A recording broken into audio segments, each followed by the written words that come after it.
मणिपुर की सड़कों पर रात को महिलाओं का मशाल मार्च निकल रहा है तो दिन में जबरदस्त फायरिंग हो रही है। एक ओर स्टूडेंट्स की भीड़ मार्च करते हुए पत्थरबाजी कर रही है तो दूसरी ओर से जवाब में सुरक्षा बलों की ओर से आंसू गैस के गोले दागे जा रहे हैं। एक साल से भी ज्यादा समय से दो समुदायों के बीच संघर्ष से जूझ रहे मणिपुर में फिर हिंसा भड़की है। एक बार फिर लोग सड़क पर उतर आए हैं। 10 सितंबर को राजभवन की ओर मार्च कर रहे स्टूडेंट्स की सुरक्षा बलों से झड़प हो गई, जिसके बाद इम्फाल के दोनों जिलों में अनिश्चितकालीन कर्फ्यू लगा दिया गया।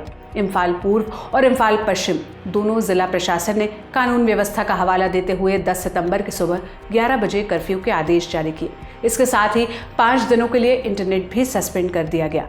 मणिपुर सरकार में गृह विभाग के संयुक्त सचिव की ओर से जारी आदेश में कहा गया कि मैं मणिपुर राज्य के क्षेत्रीय अधिकार में लीज लाइन, विसेंट, ब्रॉडबैंड और वीपीएन सेवाओं सहित इंटरनेट और मोबाइल डेटा सेवाओं को 5 दिनों के लिए अस्थायी रूप से रोकने का आदेश देता हूं। यह आदेश 9 सितंबर के प्रदर्शन के बाद दिया गया। 9 सितंबर को स्टूडेंट्स ने राजभवन के आगे प्रोटेस्ट किया, जिसके बाद पुलिस ने आंसू गैस के गोले और रबर बुलेट्स दागी। इससे पहले 8 सितंबर की रात को मैतेई समुदाय की महिलाओं ने ड्रोन हमलों के विरोध में मशाल जुलूस निकाला था। राजभवन और मुख्यमंत्री आवास पर प्रदर्शन किया था। मणिपुर में जारी हिंसा के बीच राज्य सरकार ने अब ड्रोन की मदद लेनी शुरू कर दी है। मणिपुर में एंटी ड्रोन सिस्टम तैनात किया गया है। मणिपुर के मौजूदा हालात कैसे हैं, इस पर इंडिया टुडे के आशुतोष मिश्रा की रिपोर्ट देखिए। मणिपुर में एक बार फिर हिंसा भड़क चुकी है। इम्फाल घाटी में प्रदर्शनकारी सड़कों पर आ गए हैं, आगजनी हो रही है, पत्थरबाजी हो रही है और सिक्योरिटी फोर्सेस मणिपुर पुलिस उन्हें तितर बितर करने के लिए लगातार आंसू गैस के गोले छोड़ रही है। पत्थरबाजी है, चारों तरफ सड़कों पर आप पत्थरबाजी देख रहे हैं और पीछे आगजनी है। पुल के पास आप देख रहे हैं एक दुकान का स्ट्रक्चर है जिसको वो ले आए और उन्होंने वो पूरा हिस्सा आग के हवाले कर दिया। पत्थरबाजी कर रहे हैं।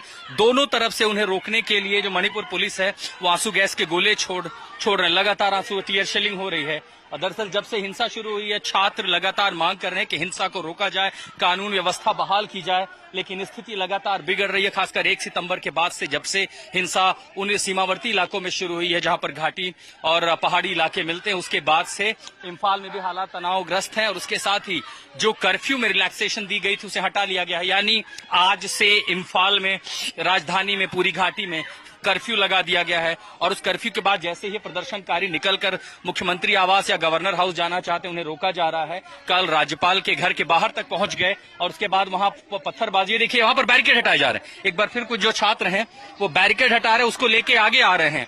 उनकी दरअसल को जहां से एक और पुलिस की गाड़ी आगे जा रही है और इसी तरह से आंसू गैस के गोले छोड़े जा रहे हैं ताकि उनको डिस्पर्स किया जाए। देखिए, और फिर इसी तरह एक और गोला छोड़ा गया है और आगे वो प्लास्टिक का हिस्सा, जो कुछ भी चीजें जल सकती हैं, उन्हें लाया जा रहा है ताकि जो है, अब आप समझ सकते हैं कि कैसे स्थिति बिगड़ी है। इम्फाल पश्चिम प्रशासन ने अगले आदेश तक किसी भी व्यक्ति के अपने घर से बाहर निकलने पर प्रतिबंध लगा दिया है। इसमें सिर्फ जरूरी सर्विसेज और मीडिया को छूट मिली है। 1 सितंबर से राज्य में हिंसा भड़की थी। हिंसा की अलग अलग घटनाओं में 11 लोगों की मौत हो चुकी है। छात्रों ने घाटी के इलाकों में, खासकर थौबल और इम्फाल में बड़े पैमाने पर विरोध प्रदर्शन किया है। प्रदर्शनकारी छात्रों ने मणिपुर अमर रहे, अक्षम विधायक को इस्तीफा दो और राज्य सरकार को एकीकृत कमान दो जैसे नारे लगाए। वैसे तो मणिपुर में पिछले साल मई से ही हालात तनावपूर्ण हैं, लेकिन पिछले कुछ महीनों से स्थिति थोड़ी नियंत्रण में थी। लेकिन अब हवाई बमबारी, आरपीजी और अत्याधुनिक हथियारों से लैस ड्रोन के इस्तेमाल के बाद हालात और खराब हो गए हैं। मणिपुर में कर्फ्यू है और इंटरनेट बंद होने के बाद हालात कंट्रोल करने की कोशिश हो रही है, लेकिन हालात कब नॉर्मल होंगे, इसका सही जवाब ना तो सरकार के पास है, न ही प्रशासन के पास। मणिपुर से आ रहे अपडेट्स पर ललन टॉप की नजर बनी हुई है। जो भी अपडेट आएंगे हम आप तक पहुंचाते रहेंगे। इस वीडियो के लिए स्क्रिप्टिंग की थी मेरी साथी सुप्रिया और सोम ने। मेरा नाम सोनल है। शुक्रिया।